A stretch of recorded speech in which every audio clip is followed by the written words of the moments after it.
ಊರ್ವಶಿ ಮಂಟಪದಲ್ಲಿ ಕೂತಿದ್ದಾಗಲೇ ಮದುವೆಯನ್ನು ನಿರಾಕರಿಸಿದ್ಲು. ಎಲ್ಲರೂ ಅವಳನ್ನು ತುಂಬ ಕೋಪದಿಂದ ನೋಡ್ತಾ ಇದ್ರು. ಶಾರದಾ ಅವರು ಅವಳನ್ನು ಗುರಾಯಿಸಿ ನೋಡಿ, ನಿನಗೆ ಮಾನ ಮರ್ಯಾದಿಲ್ವಾ?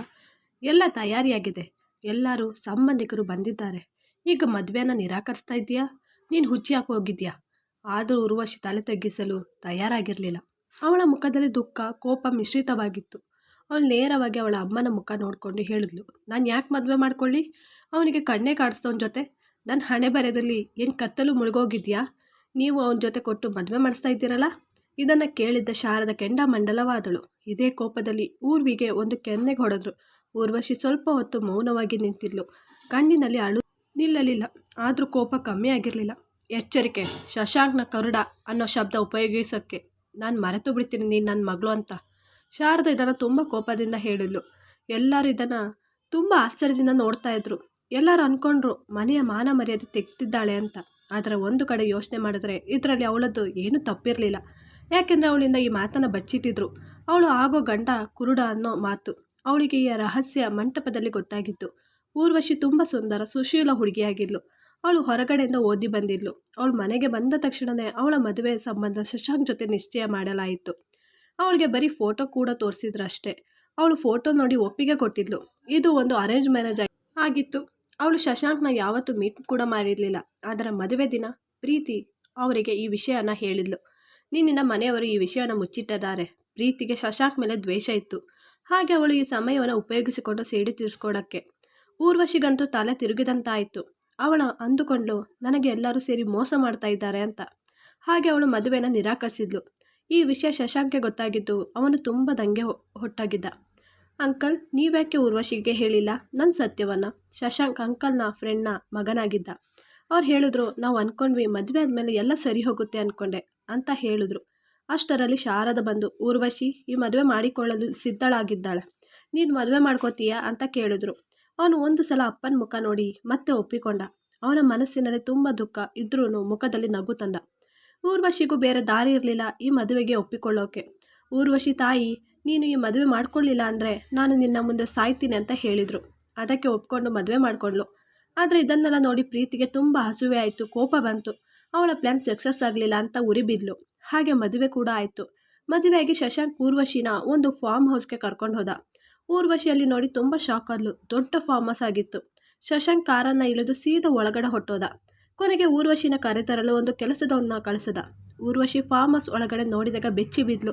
ತುಂಬ ಸುಂದರವಾಗಿತ್ತು ಒಳಗಡೆ ನೋಟ. ಶಶಾಂಕ್ಗೆ ಕಣ್ಣು ಕಾಣಿಸದೆ ಇದ್ರೂ ಊರ್ವಶಿ ಬಂದಿರೋದು ಅವನಿಗೆ ಗೊತ್ತಾಯಿತು. ಊರ್ವಶಿ, ನಿನ್ನ ರೂಮ್ ಆ ಕಡೆ ಇದೆ, ಹೋಗು ನೀನು ಅಂತ.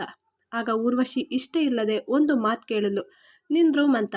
ಆಗ ಶಶಾಂಕ್, ನಿನಗೆ ಈ ಮದುವೆನೇ ಇಷ್ಟ ಇಲ್ಲದ ಮೇಲೆ ಒಂದೇ ರೂಮಲ್ಲಿ ಇರೋದು ಪ್ರಯೋಜನ ಇಲ್ಲ, ಅದು ಸರಿ ಅಲ್ಲ, ನನ್ನ ರೂಮಲ್ಲಿ ಇದ್ದೆ ಅಂತ ಹೇಳಿದ. ಊರ್ವಶಿ ಅವನು ಹೇಳ್ದ ಅಂತ ಹೋದ್ಲು. ಆದರೆ ಮನೆಯಲ್ಲಿ ಯಾರೂ ಕೂಡ ಇರಲಿಲ್ಲ. ಅವಳು ಅಂದ್ಕೊಂಡ್ಲು, ಇಷ್ಟು ದೊಡ್ಡ ಮನೆಯಲ್ಲಿ ಯಾರೂ ಇಲ್ಲ. ಅವಳ ರೂಮ್ ತುಂಬ ದೊಡ್ಡದಾಗಿತ್ತು. ಕೊನೆಗೆ ಅವಳಿಗೆ ಸ್ವಲ್ಪ ಹೆದರಿಕೆ ಆಗಲು ಸ್ಟಾರ್ಟ್ ಆಯಿತು. ಅವಳು ಇದುವರೆಗೆ ಒಬ್ಬಳೆ ಮಲಗಿರಲಿಲ್ಲ. ಹಾಗಾಗಿ ಊರ್ವಶಿ ಶಶಾಂಕ್ನ ಕರ್ಕೊಂಡು ಬರೋಣ ಅಂತ ಹೋದ್ಲು. ಆದರೆ ಶಶಾಂಕ್ನ ಹಾಗೆ ನೋಡಿ ಬೆಚ್ಚಿ ಬಿದ್ಲು. ಶಶಾಂಕ್ನ ಕಣ್ಣು ಮಾತ್ರ ಕಾಣಿಸ್ತಾ ಇರಲಿಲ್ಲ ಅಷ್ಟೇ. ಆದರೆ ಅವನು ನೋಡಲು ಅವನ ದೇಹ ಸರಿಸಮನಾಗಿತ್ತು. ಯಾರಿಗೂ ಕೂಡ ಅವನು ನೋಡಿದಾಗ ಇಷ್ಟ ಆಗೋ ರೀತಿ ಇತ್ತು. ಅವಳು ಹೋಗಿದ್ದೆ ಅವನಿಗೆ ಗೊತ್ತಾಯಿತು. ಊರ್ವಶಿಗೆ ಹಾಗೆ ಅವನನ್ನು ನೋಡಿ ಎದೆ ಬಡಿಯಲಾರಂಭಿಸಿತು. ಕೊನೆಗೆ ಅವನು ಕೇಳ್ದ, ನಿಮಗೆ ಏನಾದರೂ ಬೇಕಾ ಅಂತ. ಆಗ ಊರ್ವಶಿ ಹೇಳಿದ್ಲು, ನನಗೆ ಒಬ್ಬಳೇ ಆ ರೂಮಲ್ಲಿ ಹೆದರಿಕೆ ಆಗ್ತಾ ಇತ್ತು, ಇದಕ್ಕೆ ನಾನು ಇಲ್ಲಿಗೆ ಬಂದೆ. ಆಗ ಶಶಾಂಕ್ ಸಮಾಧಾನವಾಗಿ ಹೇಳ್ದ, ಓಕೆ, ನೀನಿಲ್ಲಿ ಇರಬಹುದು, ನನಗೆ ಯಾವುದೇ ತೊಂದರೆ ಇಲ್ಲ ಅಂತ. ನಾನಂತೂ ನಿನಗೆ ಕಷ್ಟ ಆಗಬಾರ್ದು ಅಂತ ನಿಮಗೆ ಬೇರೆ ರೂಮನ್ನು ತಯಾರಿ ಮಾಡಿಸಿದೆ. ಈ ಮಾತನ್ನು ಕೇಳಿದ್ದೆ. ನೀನು ನನ್ನ ಬಗ್ಗೆ ಯಾವುದೇ ವರಿ ಮಾಡ್ಕೊಳ್ಳೋ ಅವಶ್ಯಕತೆ ಇಲ್ಲ, ನಾನೇ ನೋಡ್ಕೋತೀನಿ ನನ್ನ ಬಗ್ಗೆ. ನನಗೆ ಈಗ ಚೇಂಜ್ ಮಾಡಬೇಕು ಅಂತ ಡ್ರೆಸ್ಸಿಂಗ್ ರೂಮ್ಗೆ ಹೋದ್ಲು. ಶಶಾಂಕ್ ಒಂದನ್ನು ತಲೆಗೆ ಹಾಕ್ಕೊಳ್ಳದೆ ಮಂಚದ ಕಡೆ ಹೋದ ಮಲ್ಕೊಳ್ಳೋಕ್ಕೆ. ಶಶಾಂಕ್ ನೋಡದೇ ಇದ್ರೂ ಅವನಿಗೆ ಮಂಚದ ಮೇಲೆ ಇರೋ ಹೂಗಳ ಸುಗಂಧ ಮೂಗಿಗೆ ತಲುಪ್ತಾ ಇತ್ತು. ರೂಮ್ ಹೂಗಳಿಂದ ಅಲಂಕಾರ ಆಗಿತ್ತು. ಶಶಾಂಕ್ ಬರೀ 29 ವರ್ಷದ ಹುಡುಗ ಆಗಿದ್ದ. ಅವನಿಗಾದ ಆಸೆ ಆಕಾಂಕ್ಷೆ ಕೂಡ ಇತ್ತು. ಕುರುಡ ಆದ್ದರಿಂದ ಅವನು ಸೈಲೆಂಟ್ ಆಗಿಬಿಟ್ಟಿದ್ದ.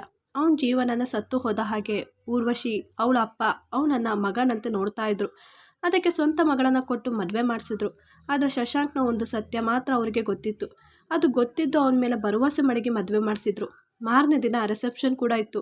ಏನು ಗೊತ್ತಿಲ್ಲ, ಊರ್ವಶಿ ತುಂಬ ಖುಷಿಯಾಗಿದ್ಲು. ಆದರೆ ಇದನ್ನು ನೋಡಿದ್ದೆ ಊರ್ವಶಿ ಅಕ್ಕನಾದ ಪ್ರೀತಿಗೆ ತುಂಬ ಕೋಪ ಮತ್ತು ಜಲಸ್ ಫೀಲ್ ಆಯಿತು. ಕೊನೆಗೆ ಅವಳು ಊರ್ವಶಿ ಹತ್ರ ಹೋದ್ಲು. ಎಲ್ಲರೂ ಊರ್ವಶಿಯನ್ನು ತುಂಬ ಶಾಕಾಗಿ ನೋಡ್ತಾ ಇದ್ರು. ಏಕೆಂದರೆ ನಿನ್ನೆ ಮದುವೆ ಬೇಡ ಅಂತ ಒಂದು ಕಾಲಿನಲ್ಲಿ ನಿಂತವಳು ಈಗ ಅನ್ನೋದು.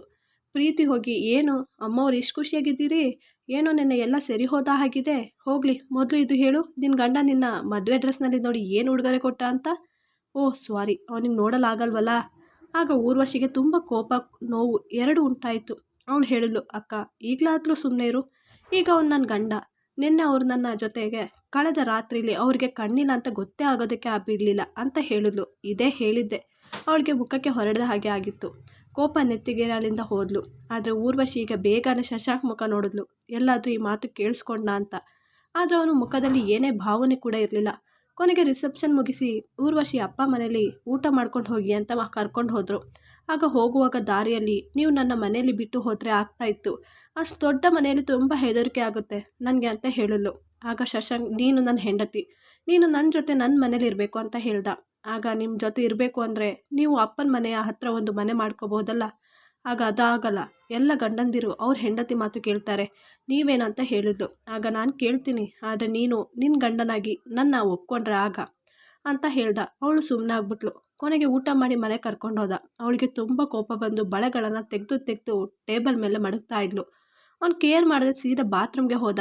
ಅವನು ಹೋದದನ್ನು ನೋಡಿ ಊರ್ವಶಿ ಒಂದು ಕ್ಷಣಕ್ಕೆ ಅವನಿಗೆ ಕಣ್ಣು ಕಾಣಿಸ್ತಾ ಇರೋ ಹಾಗೆ ಅನ್ನಿಸ್ತು. ಆದರೆ ಅವಳು ಸುಮ್ಮನೆ ಆದ್ಲು. ಹೀಗೆ ಮನೆಗೆ ಹೋದಾಗ ಶಾರದಾ ಅವ್ರು ಶಶಾಂಕ್ ಬಗ್ಗೆ ಹೇಳಿದಾಗ ಅವಳಿಗೆ ತುಂಬ ನೋವಾಯಿತು.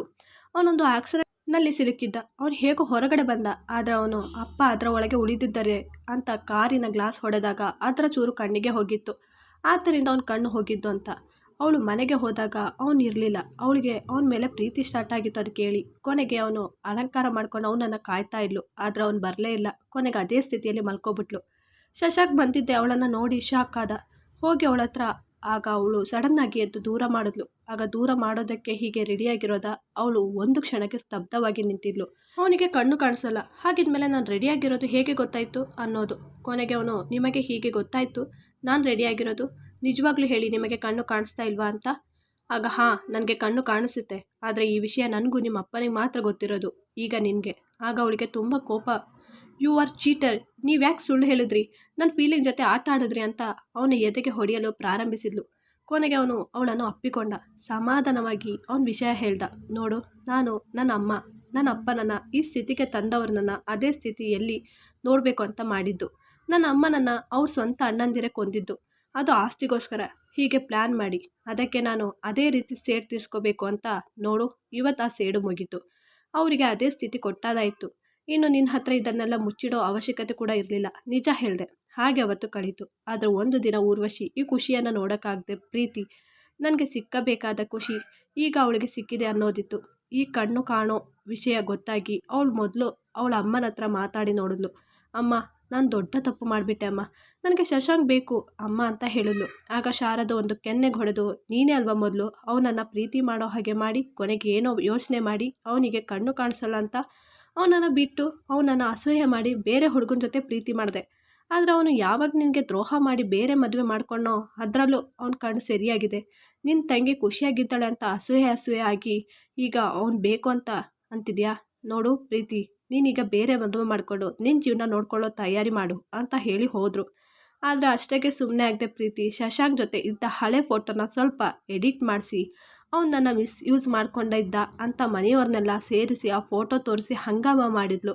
ಶಶಾಂಕ್ ಮತ್ತು ಊರ್ವಶಿಯನ್ನು ಕರೆಸಿದ್ಲು. ಆಗ ಊರ್ವಶಿ ಅಪ್ಪ ಅವಳನ್ನು ಹೊಡೆದು ಸಾಯಿಸಬೇಕು ಅನ್ನೋ ಕೋಪದಲ್ಲಿದ್ದರು. ಆದರೆ ಅವರು ಶಶಾಂಕ್ ಹತ್ರ, ನೋಡು, ಇದು ನನ್ನ ಮನೆಯ ಮಾನ ಮರ್ಯಾದೆ ಪ್ರಶ್ನೆ, ಅದು ಅಲ್ಲದೆ ನನ್ನ ಮಗಳ ಜೀವನದ ಪ್ರಶ್ನೆ, ನೀನೇ ಇದಕ್ಕೆ ಒಂದು ಸಹಾಯ ಮಾಡಬೇಕು ಅಂತ ಹೇಳಿದ್ರು ಅಳುತ್ತಾ. ಆಗ ಸಡನ್ನಾಗಿ ಶಶಾಂಕ್, ನಾನು ಅವಳ ಜೊತೆ ಮದುವೆ ಆಗ್ತೀನಿ ಅಂತ ಹೇಳಿದ್ದೆ. ಊರ್ವಶಿ ಶಾಕ್ ಆಗಿ ನಿಂತಿದ್ಲು. ಕೊನೆಗೆ ಅವನು ಹೇಳ್ದ, ನಾಳೆನೇ ಮದುವೆ ತಯಾರಿ ಮಾಡಿ ಅಂತ. ಊರ್ವಶಿನ ಕರ್ಕೊಂಡು ಹೊಟ್ಟೋದ. ದಾರಿ ಉದ್ದಕ್ಕೂ ಊರ್ವಶಿ ಅಳುತ್ತಾ ಇದ್ಲು. ಆದ್ರೆ ಅವರಿಬ್ಬರ ನಡುವೆ ಯಾವುದೇ ಮಾತುಕತೆ ಆಗಲಿಲ್ಲ. ಆದರೂ ಮಾರನೇ ದಿನ ಒತ್ತಾಯ ಮಾಡಿ ಊರ್ವಶಿನ ಕರ್ಕೊಂಡು ಹೋದ ಮದುವೆಗೆ. ಊರ್ವಶಿ ಎದೆ ಬಡಿತ ಜೋರಾಗಿತ್ತು. ಆದರೂ ಸುಮ್ಮನೆ ಇದ್ಲು. ಅಕ್ಕನ ಜೀವನದ ಪ್ರಶ್ನೆ ಅಂತ. ಅವಳ ಅಕ್ಕನ ಒಳ್ಳೆಯದನ್ನು ಯೋಚನೆ ಮಾಡಿದ್ರೆ, ಪ್ರೀತಿ ಇವತ್ತಿಗೆ ಕೊನೆ, ಇನ್ನು ನನ್ನ ಗಂಡ ಶಶಾಂಕ್ ನಾನು ಇಷ್ಟು ಚೆನ್ನಾಗಿ ನೋಡ್ಕೋತೀನಿ ಅಂದರೆ ನಿನ್ನ ಸಂಪೂರ್ಣವಾಗಿ ಮರೆತು ಬಿಡ್ತಾನೆ ಅಂತ ಹೇಳಿ ಹೋದ್ಲು. ಹಾಗೆ ಮಂಟಪಕ್ಕೆ ಕರ್ಕೊಂಡು ಹೋಗಿ ಕೂರಿಸಿದ್ರು. ಅವಳು ಶಾಲನ ಮೇಲಕ್ಕೆತ್ತಿ ನೋಡಿದಾಗ ದಂಗಾಗಿ ಹೋದ್ಲು. ಅದು ಶಶಾಂಕ್ ಆಗಿರಲಿಲ್ಲ. ಆದರೆ ಅವಳು ಅಲ್ಲಿಂದ ಎದ್ದೋಳೋ ಮುಂಚೆನೇ ಅವಳ ಸೊಂಟಕ್ಕೆ ಒಂದು ಗನ್ ಹಿಡಿದು, ಆ ಹುಡುಗ ನೋಡು, ಸುಮ್ಮನೆ ಮದುವೆ ಮಾಡ್ಕೊ, ಇಲ್ಲಾಂದರೆ ಇಲ್ಲೇ ನಿನ್ನ ಶೂಟ್ ಮಾಡ್ತೀನಿ ಅಂತ ಹೇಳಿದ್ದ. ಅವಳು ಬೇರೆ ದಾರಿ ಇಲ್ಲದೆ ಮದುವೆ ಮಾಡ್ಕೊಂಡ್ಳು. ಈ ಕಡೆ ಊರ್ವಶಿ ನೆಟ್ಟುಸಿರು ಬಿಟ್ಟಿದ್ಲು. ಕೊನೆಗೆ ಶಶಾಂಕ್ ಹತ್ರ ಹೋಗಿ ನಿಂತ್ಕೊಂಡ್ಳು. ನೀನೇನು ಅಂದ್ಕೊಂಡೆ ನಾನು ಅವಳ ಜೊತೆ ನಿಜವಾಗ್ಲೂ ಮದುವೆ ಆಗ್ತೀನಿ ಅಂತ? ನಾನು ಯಾವತ್ತೂ ನಿನ್ನವನೇ ಅಂತ ಹೇಳಿ ನಗಾಡ್ತಾ ಇದ್ದ. ಈ ಕಡೆ ಪ್ರೀತಿ ಮದುವೆ ಒಬ್ಬ ಪೊಲೀಸ್ ಜೊತೆ ಆಗಿತ್ತು. ಅವಳಿಗೆ ಬೇರೆ ಏನು ಮಾಡೋಕ್ಕೆ ಆಗದೆ ಅವನ ಜೊತೆ ಜೀವನ ಮಾಡಿಕೊಂಡು ಹೋಗ್ತಾ ಇದ್ದಾಳೆ. ಈ ಸ್ಟೋರಿ ಇಷ್ಟ ಆದರೆ ಪ್ಲೀಸ್ ಚಾನಲ್ನ ಲೈಕ್ ಮಾಡಿ, ಚಾನಲ್ ಸಬ್ಸ್ಕ್ರೈಬ್ ಮಾಡೋದನ್ನು ಮರಿಬೇಡಿ.